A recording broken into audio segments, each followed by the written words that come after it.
Okay, so I want you to stop for a second, and I want you to think about something that most people covering this story never actually bother to ask.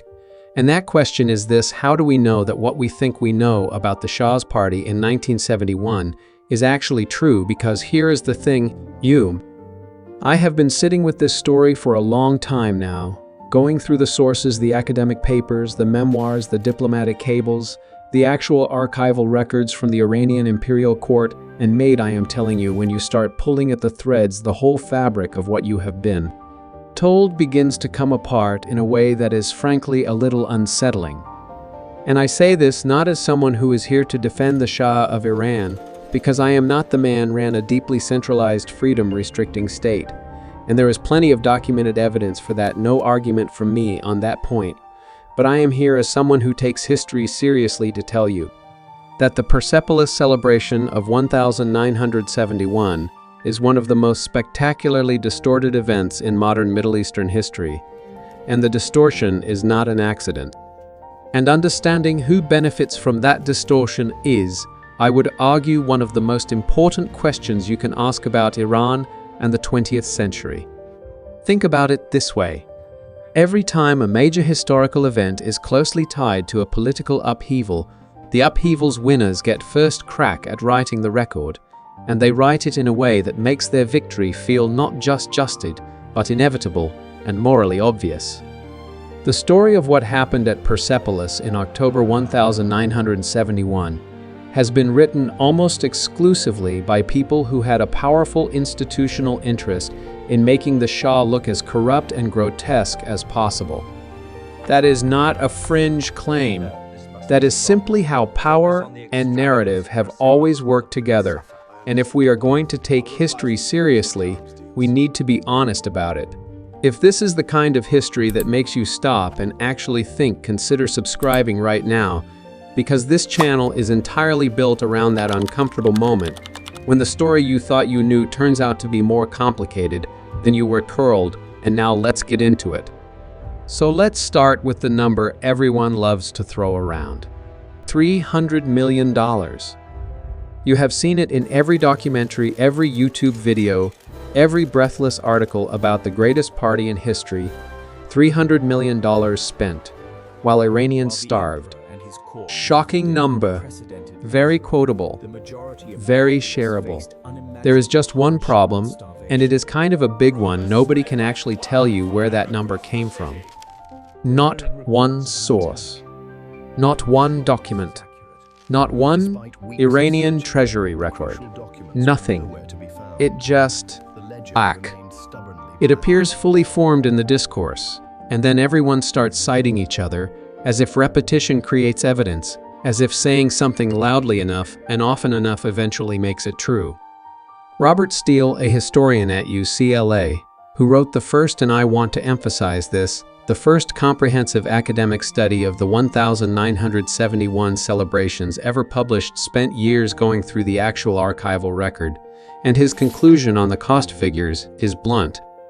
The numbers floating around in popular accounts have, in his professional judgment, no real basis. The BBC documentary that most people have seen, Decadence and Downfall, cites around $120 million. Steele says that figure has no verified source either. The Iranian Ministry of the Court, which actually organized and paid for the event, stated at the time that it cost $17 million. Now we can absolutely debate whether that number is complete, whether it accounts for the highway built to connect Shiraz to Persepolis, the airport expansion, the water systems laid into the desert, and it probably does not, but here is what we know for certain. The range of estimates in circulation goes from 17 million to 2 billion Swiss francs, depending on who you ask and when and That is not a range, that is a confession that nobody actually knows. And when nobody actually knows, you need to ask yourself who decides which number gets repeated most loudly and why that number is always the biggest one available. Here is something else that Steele found, and this one I think is genuinely important and almost never gets mentioned. The Shah did not approve the original plan for the celebrations. The original scope was reduced to 1/4 of what the organizers had initially proposed because the Shah looked at the budget and said, "No, scale this back. This is too much." Now, does that sound like a man spending with reckless abandon? Does that sound like the cartoon megalomaniac that the narrative of those who came after requires him to be? It does not. And, look, I am not saying the event was not lavish. It clearly was. Maxime's of Paris closed its doors for 2 weeks. The Dom Pérignon was from 1959.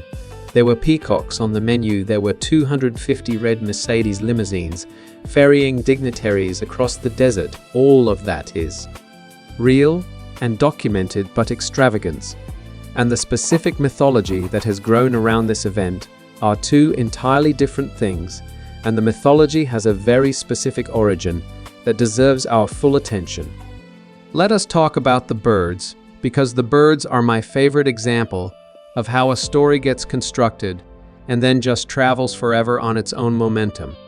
You will have heard in almost every account of the Persepolis celebration that the Shah imported 50,000 songbirds from Europe, that they were released into the specially planted desert gardens, and that they all died of thirst within days because nobody had thought to provide water for them.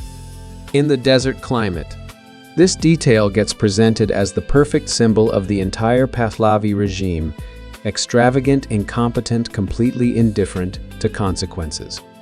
It is a great detail, very cinematic, very quotable. The kind of thing a documentary filmmaker puts in the opening 5 minutes because it immediately tells you everything you need to feel about what you are about to watch. According to Robert Steele, there is no credible evidence this happened the way it has been described. The October climate in Persepolis is considerably milder than the story implies, and European songbirds released in those conditions would not simply collapse en masse within days. Steele looked for the documentary origin of this claim and found that it traces back to anecdotal accounts told years, or in some cases decades after the fact, by people working within a narrative ecosystem that was by that point extremely hostile to anything connected to the Pahlavi legacy. Nobody verified it. Nobody needed to verify it. It fit the story perfectly, and so it became fact. And now it sits in every single account of Persepolis, 1971, as though someone documented it in real time, with a clipboard and a body count. This is how mythology gets made, and it is worth being very clear about who needed this mythology after 1979.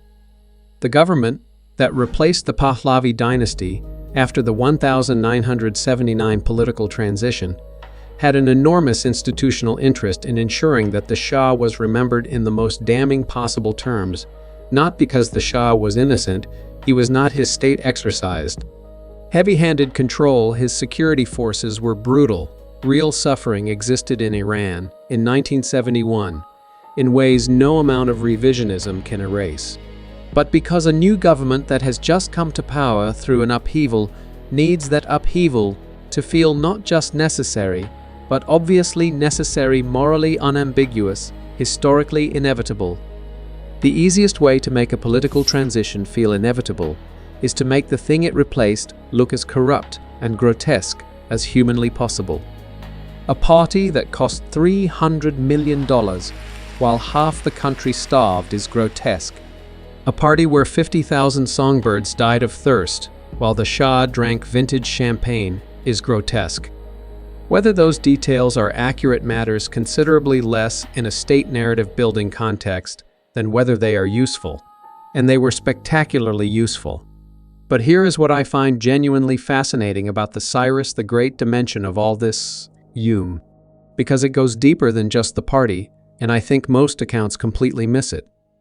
When the Shah stood at the tomb of Cyrus in Pasargadae in October 1971 in full imperial regalia and spoke the words, "Rest in peace. We are awake and will always stay awake," he was doing something very specific and very deliberate. He was not throwing a vanity project. He was trying to construct a national identity for Iran that bypassed Islam entirely, that reached back over 2,000 years to a pre-Islamic Persian civilization, to the Achaemenid Empire, to Cyrus the Great a figure who appears in the Hebrew Bible as a divinely appointed liberator who features in the Quran, who is described by the Greeks as humane and enlightened, who issued what the Shah promoted as the first human rights charter in history, the Cyrus Cylinder, which he had literally borrowed from the British Museum for the occasion. The Shah was essentially saying to the world and to his own people, this is what Iran really is at its core, not Islamic, not Arabic, not the product of 7th century conquest, but Persian ancient continuous civilizational. He was making a political argument through spectacle, and the exiled religious opposition leader understood that argument perfectly. His hatred of the celebrations was not primarily about the cost. It was about this identity claim. It was about the Shah attempting to relocate the spiritual center of Iran from Mecca to Persepolis, and that was not extravagance to him. That was a direct challenge to the primacy of Islam in Iranian life, and that is why he called it a festival of the devil, why he called it idol worship, because he recognized exactly what was being attempted. Understanding that the battle over Persepolis was a battle over the soul and identity of Iran, not a battle over a catering bill from Maxim's, changes the entire frame through which we should be looking at this event, and that reframing almost never makes it into the popular accounts because it is considerably more complicated than dead birds and wasted money. Now here's the detail that Empress Farah included in her memoir, and that almost never makes it into the popular accounts. She writes that the celebrations included the inauguration of 2,500 new schools across Iran. 2,500 schools funded and opened as part of the same national event that is remembered exclusively as an act of decadence. I will be honest, when I first came across this, I sat with it for a while because it complicates things considerably, and it should complicate things for you too. You can hold two thoughts at once. A lavish desert party was genuinely tone-deaf, given the poverty levels in Iran at the time, and 2,500 schools were built and opened. Both things are real. The road from Shiraz to Persepolis was built for the celebrations, and it remained long after the tents came down. The airport at Shiraz was expanded and kept serving the region for years. Whether that justifies the extravagance is a reasonable debate, but you cannot have that debate honestly if half the evidence has been withheld, and one of those facts is in every documentary, and the other is in Farah's memoir, and almost nowhere else. Sit with that asymmetry. Ask yourself why it exists. The answer is not flattering to how most of us consume history. There is a structural problem in how this event gets covered, and it starts with access. The people who had the most direct interest in telling the story accurately, the Pahlavi government officials, the court staff, the Iranian academics who might have had access to primary sources, either fled the country after 1979 or were in no position to contest the public record. The institutional apparatus that might have preserved the accounting records, the internal planning documents, the actual invoices from Maxims and Lanvin and the French interior designers, that apparatus ceased to exist in February 1979. Whatever survived the 1979 transition either went into the new government's archives, where it was inaccessible to outside researchers for decades, or was destroyed entirely. The people who controlled the narrative after 1979 had every reason to tell the story in the most damaging possible terms, and no institutional counterweight existed to challenge them. That is not a coordinated scheme. That is what happens when one side of a historical argument loses, and this structural imbalance is exactly why we need to approach the received narrative of Persepolis with considerably more critical care than most people have applied. And here is the thing that genuinely troubles me most, which is what it means for the ordinary Iranians who lived through this, not the Shah, not the court, not the guests in the silk tents, but the people outside the perimeter in Shiraz and Tafran, and the villages, the people who had real grievances and real reasons for anger. Their story deserves to be told accurately with verified facts and source numbers, not embellished with dead birds and billion-dollar price tags that nobody can trace to an actual document. When we accept mythology uncritically because it confirms what we already believe about power and corruption, we are not honoring those people. We are using them as props in someone else's political story. The truth of what ordinary Iranians experienced in 1971 is compelling and important without any embellishment. It is strong enough on its own. It does not need the birds. Robert Steele's book, published in 2020, is the first scholarly work to go systematically through the available archival material on the 1971 celebrations. It came out 49 years after the event. 49 years during which the mythology had entirely uncontested circulation, during which every journalist and documentary maker simply picked up the same numbers and the same anecdotes and repeated them, citing each other in an infinite loop of unverified claims that had, through sheer repetition, acquired the status of established fact. That is not history. That is gossip with footnotes, and we have been consuming it as though it were scholarship. And what is particularly striking about Steele's work is the reaction it received in some quarters, because there is a certain kind of person who hears this kind of revisionist analysis and immediately concludes that you are trying to rehabilitate the Shah, that questioning a myth must mean you are defending what the myth was attacking. That is a deeply intellectually lazy position, and I want to name it directly. You can question whether the birds died without endorsing the way his government operated. You can ask where the $300 million figure came from without approving of how civic freedoms were handled. These are not binary positions. The ability to hold them simultaneously is not moral ambiguity. It is just what rigorous thinking looks like. Here is what the actual evidence shows about what followed the celebrations, because the dominant narrative insists that Persepolis 1971 was the beginning of the end, the spark that ignited the political fire. Steele found that tourism to Iran increased significantly in the years after. In 1970, 300,000 tourists visited Iran, generating $43 million. By 1972, that was 415,000. By 1977, the year before the political upheaval began in earnest, nearly 700,000 visitors were coming to Iran, generating $152 million in foreign currency. Iran's international profile rose measurably. Diplomatic relationships deepened. The country became, for a real window of time, a significant player in global soft power and cultural diplomacy in ways it had not been before. Now you might say, so what, the political transition still happened? And yes, it did, 8 years later, driven by the heavy suppression of civic dissent, economic dislocation from the oil price shocks of the mid-1970s, the alienation of the religious establishment, and the brutal overreach of the state in dealing with opposition voices. But the story that says Persepolis 1971 caused the political upheaval requires you to ignore 8 years of intervening history and substitute a morally satisfying narrative in which the Shah's vanity at a desert party set in motion an inevitable chain of consequences. That is not history. That is fable, and we should call it what it is. And here, I want to push back on one more thing, because I think there is a tendency, even among people who consider themselves critical thinkers, to assume that the Western press coverage of the event was somehow neutral, a reliable corrective to the Shah's official narrative. It was not.